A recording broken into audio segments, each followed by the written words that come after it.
Bonjour ou bonsoir à toutes et à tous et bienvenue sur la Taloche, hashtag la chaîne qui claque. Aujourd'hui, on va se poser tous les deux, tous les trois, je sais pas combien vous êtes à regarder cette vidéo en même temps, mais on va se poser et on va parler d'Elimination Chamber, le show de 2020, le 8 mars 2020, le dernier gros show avant WrestleMania.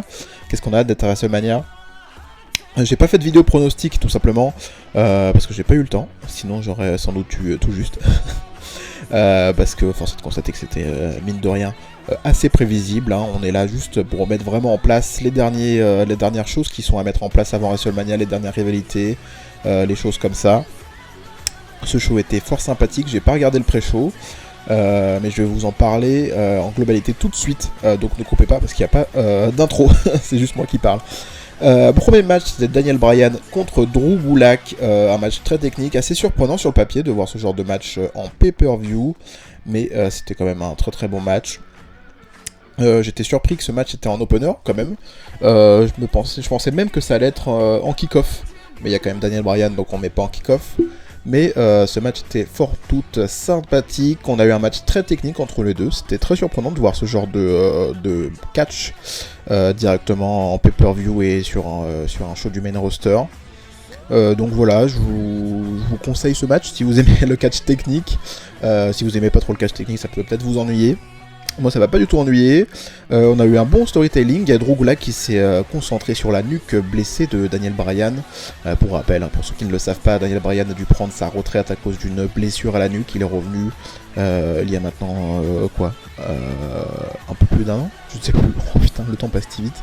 Non, c'était à WrestleMania 32. Bref, vous faites le calcul, et en tout cas il avait dû prendre sa retraite pendant un bon moment.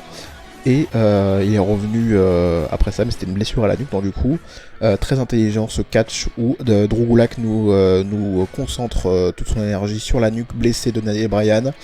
On a eu des très très beaux moves, on a eu une German suplex, mais de l'enfer, franchement, c'était monstrueux à voir. Daniel Bryan qui retombe littéralement tout son poids sur la nuque, j'ai eu très très peur, je vous avoue.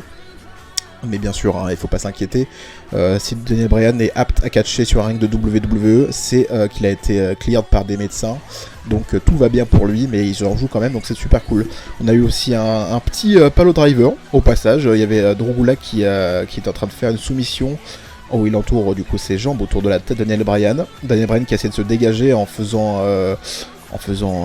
comment on appelle ça, mince, en se mettant sur sa tête et sur ses mains. Un poirier, c'est ça, c'est comme ça qu'on appelle ça, que c'est un nom de fruit, mais voilà. Donc du coup il fait un poirier, et en fait à ce moment là il y a juste Drew Gulak qui le soulève et qui le rabatte d'un seul coup, donc juste sur la tête. Très surprenant de voir un palo driver du côté de la WWE, sachant que c'est un move interdit, je le rappelle, du côté de la WWE. Mais bon là j'imagine qu'il le considère pas comme un vrai palo driver, tout simplement parce qu'il l'a pas appris avec tout son corps, donc voilà. C'était quand même très, très, très dangereux. On a une victoire logique de Daniel Bryan. Je pense que personne s'attendait à une victoire de Drew Gulak sur ce match-là. Mais une bonne victoire de Daniel Bryan qui, après juste des contres l'un l'autre, il a réussi à se mettre en position de yes lock et du coup faire abandonner Drew Gulak pour la victoire. Donc comme je l'ai dit, c'était un match technique, très sympathique pour ceux qui aiment le catch technique. Ça me rappelle les bonnes heures de Bryan Danielson, The American Dragon. Mais voilà, ça va sans doute pas plaire à tout le monde, c'est une prise de risque directement de la part de la WWE, je trouve. Et je suis content de cette prise de risque parce que moi j'ai vraiment beaucoup apprécié ce combat. Le deuxième combat, c'était Andrade contre Carrillo, le match OSEF, le match pause pipi si vous voulez. C'est dur de se dire ça alors que j'adore Andrade et que je suis content qu'il soit champion des États-Unis, mais voilà, il revient de sa suspension d'un mois, donc forcément il est passé pas du tout là parce qu'il n'était pas là. On a eu le programme entre Carrillo et Angel Garza qui a pris vraiment la main sur ce programme entre Andrade et Humberto Carrillo. Humberto Carrillo, j'y arrive pas, je trouve vraiment qu'il a un problème de charisme et très très évident. Je suis d'ailleurs surpris qui mise autant sur lui alors que je le trouve vraiment si peu charismatique. Je trouve ça très surprenant sur un ring et c'est toujours très très cool, hein, Carrillo, ça voltige de partout, c'est très impactant. Il essaie de mettre un petit peu une coupe de cheveux sympathique pour être un petit peu plus badass, mais ça ne marche pas trop. Donc voilà, c'était un match correct, même si on avait un petit peu du mal à s'investir. J'imagine que c'est un petit peu pareil pour vous, d'ailleurs dites-le en commentaire si c'est le cas.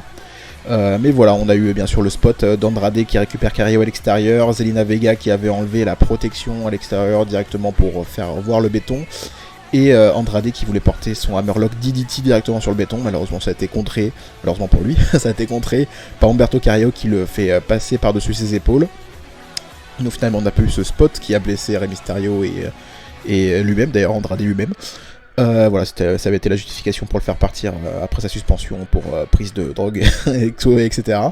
Mais voilà, il y a une victoire de Andrade après un contre en petit paquet. Voilà, elle a réussi à contrer Humberto Carrillo et à faire le tomber. Victoire volée, mais très très bonne victoire. J'espère que je vais avoir plus d'investissement sur Andrade ces prochaines semaines, ces prochains mois, parce que c'est quand même le champion des États-Unis déjà. Et puis en plus parce que c'est un très très bon catcheur. Voilà, je sais pas s'ils vont continuer ce programme avec Angel Garza, est-ce qu'il va y avoir des tensions peut-être entre eux, des choses comme ça, je ne sais pas. Personnellement, je sais que ça se fera sans doute pas, mais j'aimerais beaucoup voir Andrade contre Rey Mysterio dans un masque versus air, donc un masque contre cheveux à WrestleMania. Voilà, je fais un fantasy booking, hein, coucou le Fatal 4-Way, vous voulez savoir quel était mon fantasy booking, maintenant que j'y ai réfléchi, je pense que ça serait mon plus gros fantasy booking pour WrestleMania. Donc du coup voilà, c'était un match un petit peu au seuf, mais quand même sympathique à voir sur la carte. Troisième match, c'était le match Elimination Chamber des tags de SmackDown. Donc du coup la remise en jeu des titres de Miz et Morrison, les titres par équipe de SmackDown, avec plein de belles équipes. J'ai trouvé ça très cool, hein, sur le papier, c'est quand même, ça en vaut du pâté, on pourrait dire. On pouvait s'attendre à quelque chose de très cool et ça a été le cas. J'ai vraiment beaucoup apprécié ce match, il y avait beaucoup de storytelling. D'ailleurs ça m'a étonné parce que pendant tout le long de la soirée on a eu du bon storytelling, hein, dans à peu près tous les matchs, en tout cas ceux qui pouvaient se le permettre. Il y a eu les Usos et les New Day qui ont commencé le match, donc du coup c'était les deux premières équipes sur le ring. Super cool de les avoir mises ici, tout simplement parce que voilà, la rivalité Usos et New Day, c'était une grosse rivalité du côté de SmackDown. Ils ont tourné autour des titres, hein, toutes les deux équipes pendant un long moment. Ils ont fait de très très bons matchs. Je vous rappelle, si vous l'avez pas vu, et c'est un crime de ne pas l'avoir vu, c'est le Hell in the Cell entre les Usos et les New Day qui était un super match, vraiment super match. Quand j'y repense, je me dis putain, c'était vraiment super cool, hein, cette période autour des titres par équipe de SmackDown. Donc voilà, les Usos et les New Day qui ont commencé le match, c'était très très cool, très très bien joué de la part de la WWE. Bien sûr, l'équipe qu'on disait mais qu'est-ce qu'ils foutent là, ils sont sans doute d'ailleurs là parce que les Revival vont bientôt quitter le navire. D'ailleurs j'ai hâte qu'ils quittent le navire, mais ça c'est une autre discussion. Il y avait Grand Metalik et Lince Dorado, donc du coup les Lucha House Party qui étaient là, pas accompagnés de Kalisto. Voilà, content, je m'en fous un peu de Kalisto, je vous avoue. Donc du coup Grand Metalik et Lince Dorado qui sont de très très bons catcheurs. Je vous invite à aller voir ce qu'ils ont fait d'ailleurs avant de venir à la WWE, et même d'ailleurs pendant le Cruiserweight Classic de l'époque. C'était quoi, 2016 peut-être, Cruiserweight Classic, je ne sais plus. Dites-le en commentaire, Wingreen si tu m'écoutes. Dis la date s'il te plaît. Ouais, je vous fais travailler aussi, il faut pas non plus déconner. Donc du coup voilà, les Lucha House Party qui étaient là clairement pour faire des spots high fly, des spots dangereux. Ça a été le cas pendant tout le match. Il y a eu des Hurricane Rana du haut de la troisième corde. C'était très dangereux, très impactant. J'ai trouvé ça super cool. Du coup les Hot Shots Party qui sont rarement là, donc ça fait vraiment plaisir de les voir ici. Quand ils sont là, en plus ils sont bien utilisés pour le coup. Enfin en tout cas là ils ont été bien utilisés pendant ce match, donc ça fait vraiment plaisir. Et on a eu notamment un magnifique Shooting Star Press du haut de la cage de Lince Dorado directement sur à peu près toutes les autres équipes. Voilà, c'était clairement très très cool, hein, pour les Lucha House Party. On a eu également la rivalité entre Otis et Dolph Ziggler qui a continué pendant ce Elimination Chamber. Otis qui en veut à Dolph Ziggler de l'avoir piqué sa non-copine, parce qu'il n'est pas avec Mandy Rose, je le rappelle. C'est un petit peu du harcèlement. #MeToo. Otis donc du coup qui voulait s'en prendre à Dolph Ziggler. On a eu un magnifique moment où Otis a directement attaqué Robert Roode et Dolph Ziggler qui venaient de sortir de leur cellule. Et voilà, en voulant mettre un petit peu la main sur les deux, il s'est fait avoir, hein, forcément à 2 contre 1, voilà. Et en voulant foncer, il me semble que c'était sur Dolph Ziggler. Dolph Ziggler l'esquive et en fait Otis passe à travers la cellule et à travers même la vitre derrière la cellule. Donc en fait il sort carrément du Elimination Chamber. Heureusement que le but c'est pas de sortir de la cage, sinon il aurait gagné. Mais oui, du coup il est sorti totalement de la cage, ça m'a beaucoup surpris. C'est la première fois qu'on voit un moment comme ça du côté de la WWE dans un Elimination Chamber, donc j'ai trouvé ça surprenant et très cool, c'est très très impactant. Donc du coup Tucker juste après bien sûr, hein, le partenaire de Otis, il est en mode oh non, qu'est-ce que vous avez fait à Otis. Donc du coup il attaque Dolph Ziggler et Robert Roode et il se fait également avoir, donc du coup il se fait éliminer. Donc l'équipe de Otis et Tucker, les Heavy Machinery se font éliminer comme ça. Et directement juste après, Dolph Ziggler et Robert Roode, pas du tout. Robert Roode se font éliminer aussi très rapidement par les Usos, ils me semblent juste derrière, donc voilà. On termine le match avec 3 équipes, les New Day, les Usos qui sont là depuis les débuts, et Miz et Morrison qui sont les champions par équipe. Donc du coup j'ai trouvé ça super cool. Les 3 équipes fonctionnent bien ensemble, hein, j'apprécie beaucoup. Parce que les deux sont très charismatiques, enfin les trois équipes sont très charismatiques, et sur un ring elles sont aussi très très bonnes. Donc ça fait vraiment plaisir, j'aimerais bien voir du coup un match entre ces 3 équipes à WrestleMania, ce serait cool. Mais voilà, les New Day qui se font avoir, qui se font éliminer suite à l'association on va dire, de tout ça. Et du coup on a une finale, les Usos contre Miz et Morrison. C'était d'ailleurs, je l'ai pas précisé juste avant, mais quand il y avait les New Day c'était quand même des très très bons affrontements, des très très bons spots. On a eu vraiment du bon catch pour le coup par équipe, avec ce qu'ils pouvaient faire, hein, forcément on est un peu plus limité dans une cage comme ça. Mais voilà, donc du coup la finale les Usos contre Miz et Morrison c'était aussi très très cool, et une victoire de Miz et Morrison. Après une victoire un petit peu volée, ils ont aidé des cordes pour faire le tomber sur l'un des frères Usos. D'ailleurs à noter hein, la coupe de cheveux des frères Usos qui n'est plus la même, donc du coup peut-être qu'on va la différencier, mais je ne pense pas parce qu'on s'en fout un petit peu. Donc du coup voilà, Miz et Morrison qui restent les champions de SmackDown. Est-ce qu'on va avoir, comme je l'espère, une confrontation avec les New Day et les Usos pour avoir un match avec 3 équipes du côté de WrestleMania? J'aimerais beaucoup. Peut-être que ça va juste être les Usos, j'espère pas, j'aimerais bien quand même voir les New Day dans toute cette rivalité.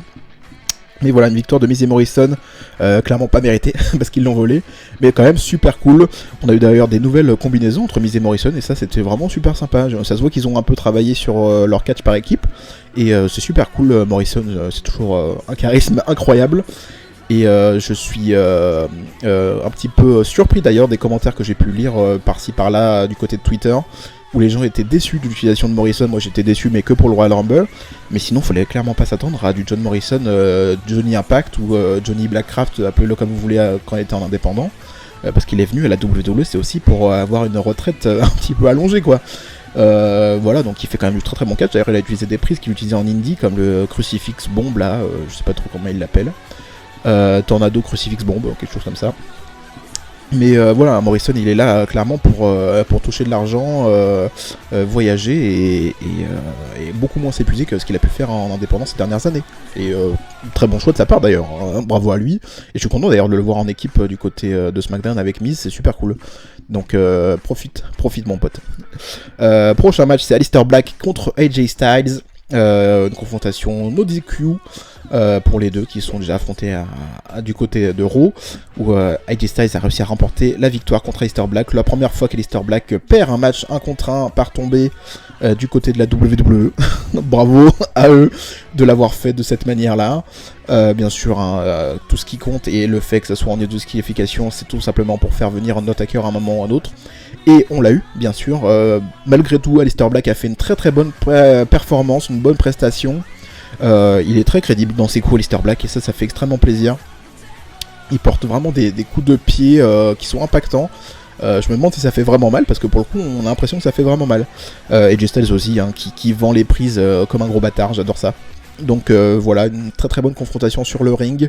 On a très vite eu un kendo stick et une chaise et puis une table qui sont venus dans ce match là. Je vais pas vous décrire ce qui se passe dans ce match là en particulier, mais on a eu des très bons spots. Aleister Black qui a un moment d'ailleurs, ça m'a beaucoup plu, ce moment où Aleister Black tout simplement il tape dans les pieds de AJ Styles qui est sur la table, et du coup AJ Styles il tombe la tête la première sur la table en tombant de la table tout simplement. J'ai trouvé ça super cool, et puis ensuite d'ailleurs il enchaîne avec un Meteora directement pour faire passer AJ Styles à travers la table qui était à l'extérieur. Suite à ça on a eu une intervention du club qui ne sont pas intervenus pendant tout le match pratiquement, ils sont arrivés que à la fin. À ce moment-là, Aleister Black arrive quand même à prendre l'avantage en contre 1, forcément avec le nombre, hein, il se fait vite avoir, et du coup les lumières s'éteignent, et bien sûr quand les lumières se réapparaissent, et ben c'est tout simplement Undertaker qui est en train de tenir Carl Anderson et Luke Gallows pour les chokeslammer, et puis ensuite bien sûr AJ Styles qui voulait porter son phénoménal forearm, putain c'est difficile à dire, se fait avoir et se fait lui également chokeslammer. À noter d'ailleurs à ce moment là, c'est peut-être un petit détail pour vous, mais pour moi ça veut dire beaucoup. C'est tout simplement Aleister Black qui avait disparu à ce moment là, et quand du coup Undertaker disparaît, et ben Aleister Black réapparaît. Je sais que pour vous ça veut sans doute rien dire, c'est peut-être rien du tout et on s'en fiche.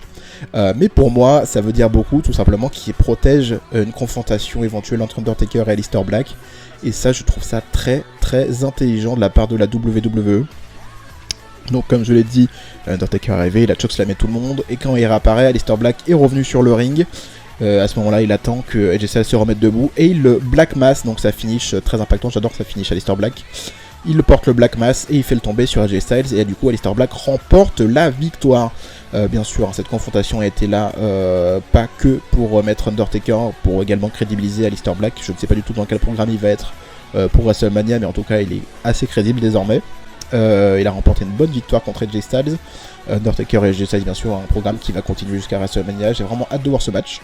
Je vous avoue qu'il me fait un petit peu peur, mais en même temps j'ai vraiment envie de le voir. AJ Styles c'est un très très bon catcheur, donc je sais qu'il va faire le taf pour que Undertaker, malgré son âge avancé désormais, réussisse à faire une belle prestation. Donc j'ai pas du tout peur de ce match. Mais j'ai peur d'Undertaker. Je vous avoue que plus le temps passe, plus j'ai peur d'Undertaker sur un ring. Donc voilà, je pense que si on voit quelques botches, ce sera logique, disons, à WrestleMania.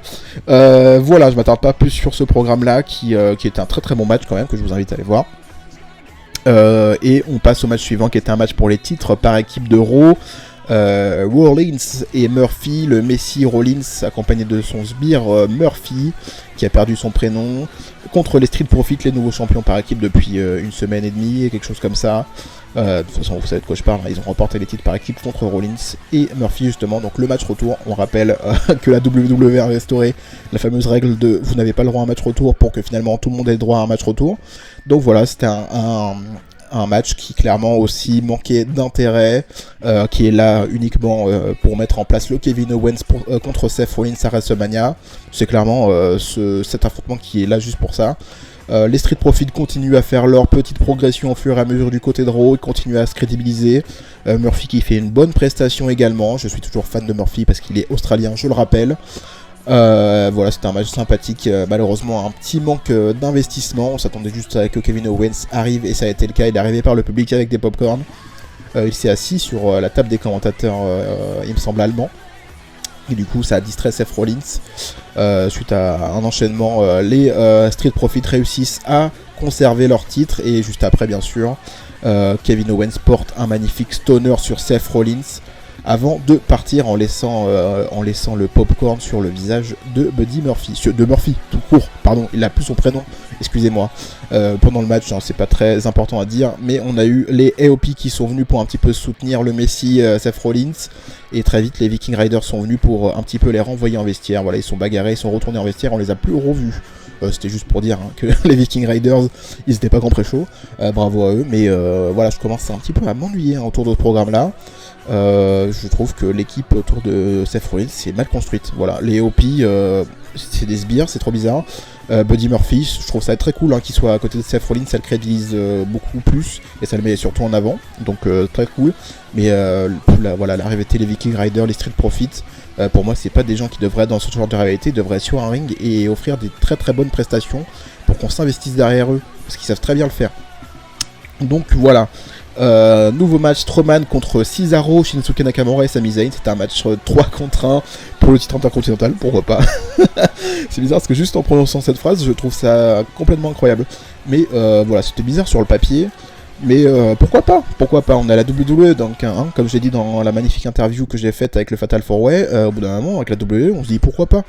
Donc pourquoi pas Strowman qui remet en jeu son titre quand même. On savait pas trop comment ça allait se passer, je vous avoue que je me suis pas non plus renseigné plus que ça. Je savais qu'on pouvait avoir un nouveau champion, je sais pas du tout si ça allait forcément être Shinsuke Nakamura, si la personne qui devait faire le tomber allait remporter le titre, si c'était des champions à 3, je sais pas trop. Mais du coup ça a été fait, c'est celui qui fait le tomber qui devient le nouveau champion, et c'est Sami Zayn qui a réussi à devenir champion. Je le dis sans absolument aucune envie dans ma voix, alors que je suis très content. Sami Zayn qui est venu d'ailleurs avec un vieux pantalon, voilà, il a trouvé un vieux pantalon dans les vestiaires et il l'a mis par-dessus ses bottes pour faire semblant que c'était un habit de catch. Donc Sami Zayn qui est même pas en habit de catch, je suis très étonné. Il a pas l'air en meilleure forme physique de sa vie, d'ailleurs Sami Zayn malheureusement. Je l'adore, mais voilà, fait des efforts frérot aussi, t'abuses. Et du coup, c'est une victoire des méchants, tout simplement. Et Sami Zayn qui porte un magnifique Helluva Kick après que Shinsuke Nakamura et Cesaro aient porté une double souplex sur Strowman. Donc du coup, Sami Zayn qui fait le tomber et qui devient le nouveau champion intercontinental. Après le match, donc du coup voilà, Braun Strowman il est un petit peu vénère et Sami Zayn est en train de célébrer, et bien sûr il y a Shinsuke Nakamura et Cesaro qui le portent pour célébrer cette victoire. Un petit peu étonné qu'il soit content pour lui parce qu'ils auraient pu être champion intercontinental, mais apparemment c'est pas leur priorité. Mais voilà, je sais pas si le programme va s'arrêter, je pense pas. Et surtout, ce que j'espère maintenant, qu'on a un nouveau champion intercontinental en la personne de Sami Zayn, c'est déjà qui va aller chercher ses habits de catch, cette espèce de gros bâtard. Mais c'est surtout qu'on va avoir Sami Zayn qui va catcher, j'espère, vraiment en plus. Et surtout, là, je fais encore un fantasy booking, mais j'aimerais beaucoup avoir un match de l'échelle, à WrestleMania. Donc un ladder match autour du titre intercontinental, avec du coup pourquoi pas Cesaro, Shinsuke Nakamura, Sami Zayn et pourquoi pas aussi Braun Strowman. Donc on a déjà 4 participants qui pourraient faire ce match là, ce serait très très cool. Et j'aimerais beaucoup aussi voir un petit peu de tension entre Cesaro, Shinsuke Nakamura et Sami Zayn autour du titre intercontinental, parce que enfin voilà quoi, c'est de très bons catcheurs, donc s'ils se battent pas pour un titre, pourquoi ils se battent? Voilà, je vais m'arrêter ici pour ce match là. Et on va passer au main event, qui était un match Elimination Chamber pour le titre d'aspirante numéro 1 au titre de Becky Lynch. Ça fait beaucoup de titres dans ce que je viens de dire, tout simplement parce que je me suis perdu. Donc du coup, les compétitrices, on avait Natalya, Liv Morgan, Shayna Baszler, Asuka, Ruby Riott. Et la dernière, c'est Sarah Logan, bien sûr, qu'on a oublié, qui s'est fait maltraiter par Charlotte plusieurs fois ces derniers mois et ces dernières semaines. Donc du coup, voilà, j'étais un petit peu intrigué par ce match. Sur le papier, je vous, ça m'attire pas trop. Mais tout simplement, en fait, je me suis dit, ça m'attire pas trop parce qu'il n'y a aucune des filles, ou presque, qui est portrayée comme réelle compétitrice, en fait. À part Shayna Baszler et Asuka, bien sûr. Mais sinon, voilà, Liv Morgan, elle sort une rivalité totalement immonde avec Lana. Natalya, qui est vraiment pas utilisée du tout. Ruby Riott, qui vient de faire son retour et on s'en déjà, on s'en fout. Et bien sûr Sarah Logan qui est décrédibilisée par Charlotte juste avant le Royal Rumble, donc forcément c'est dur de s'investir derrière elle. Sinon, à part ce manque d'investissement que j'ai eu dans cette Elimination Chamber, on a commencé avec Natalya contre Ruby Riott. Ça aussi c'est un très très bon démarrage pour l'Elimination Chamber. Ça rappelle la rivalité entre Natalya et Ruby Riott. Peut-être que vous en rappelez pas, mais il y a une rivalité assez intense où Ruby Riott a quand même insulté le père décédé de Natalya. Elle voulait la faire passer à travers une table avec le portrait de son père dessus, bravo. La WWE pour faire des références sur ce genre de choses, on aime beaucoup. Mais voilà, j'ai trouvé ça intelligent quand même, comme les deux premières compétitrices avaient quand même une rivalité, donc du coup on avait directement quelque chose d'un petit peu cru, un petit peu violent.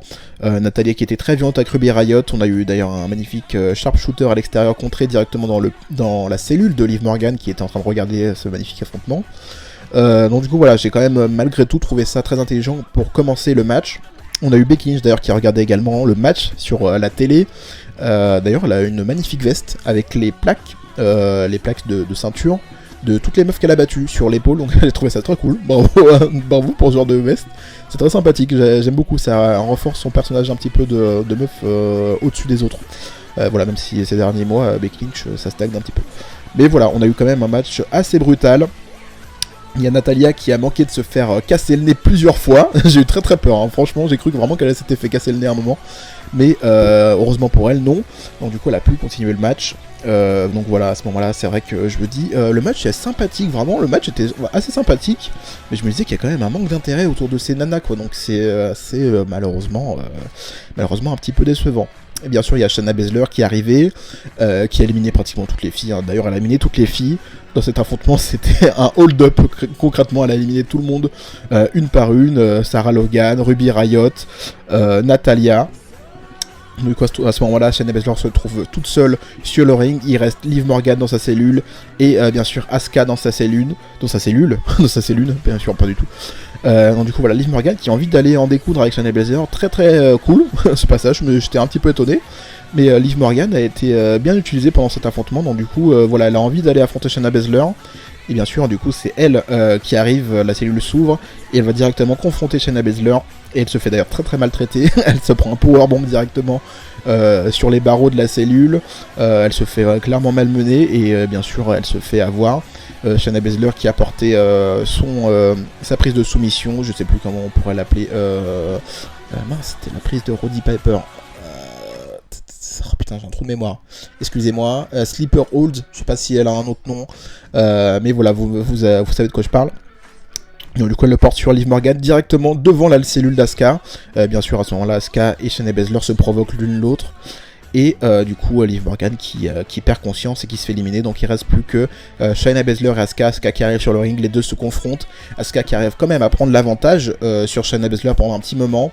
Mais Shayna Baszler, très intelligente, en profite. Elle utilise le bras blessé d'Asuka, pour rappel. C'est pour ça qu'Asuka n'a pas eu un match contre Shayna Baszler au dernier Monday Night Raw. Tout simplement parce qu'elle était un petit peu blessée. Et bien sûr, c'était pas une blessure trop grave, mais ils ont réussi quand même à en profiter pour en parler dans cet affrontement. Donc du coup, Shayna Baszler a repris l'avantage en tapant sur ce bras blessé, en réussissant à prendre l'avantage, et bien sûr, elle a fini par gagner sur Asuka. Un match qui m'a beaucoup plu pour le coup. Je trouve vraiment que voilà, Shayna Baszler elle sort de ce match comme la numéro 1 clairement. Voilà, maintenant que Charlotte est du côté d'NXT en tout cas pendant un petit moment, Shayna Baszler c'est la meuf la plus haute actuellement. Je pense clairement qu'elle va battre Becky Lynch à WrestleMania, mais ça c'est une autre histoire. J'en parlerai dans les pronostics de WrestleMania, pourquoi pas. Voilà, Shayna Baszler qui sort de ce match au sommet du monde, comme elle est d'ailleurs sortie du Survivor Series à la fin, comme la meuf la plus dangereuse, et clairement ça a été le cas durant cette Elimination Chamber. Voilà, c'était la fin de mon avis sur les matchs. Globalement, durant ce show, j'ai vraiment beaucoup apprécié un petit peu près tout. Il y a eu clairement un manque d'investissement sur des matchs qui clairement, voilà, tous les résultats étaient assez prévisibles malgré tout.